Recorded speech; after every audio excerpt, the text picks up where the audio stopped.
हरिः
यत्पुरुषं व्यदरुः कथिता व्यकल्पयन्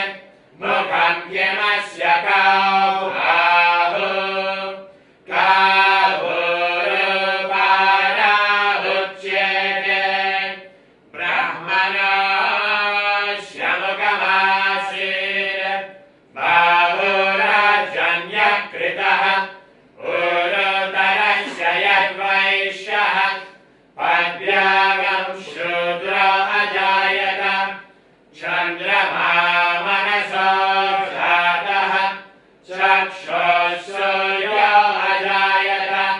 मुखारिन्द्रश्चाग्निश्च प्राणाद्वायुरजायत नाभ्याः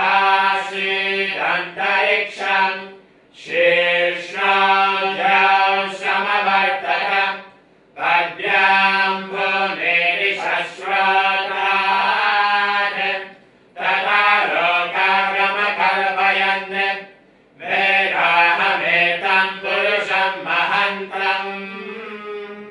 आदित्यवर्णं तमसस्तु पारे सर्वाणि रूपाणि विचित्य धीरः नामानि कृत्वा विवदयरास्ते धाता पुरस्ताद्यमुदज्जहार शक्रः प्रविद्वान् परिषस्ततस्वः तमेवं विद्वान् इह भवति नान्यः पन्था अयनाय विद्यते यज्ञेन यज्ञमयजन्त देवाः तानि धर्माणि प्रथमान्यासन् ते हनाकं महिमानः सजन्ते यत्र पूर्वे साद्याः सन्ति देवाः ॐ शान्ति शान्ति शान्तिः ॐ जय श्रीकृष्ण चैतन्य प्रभु नित्यानन्द श्री अद्वैत गदाधर श्रीवासदि गौरभक्तवृन्द हरे कृष्ण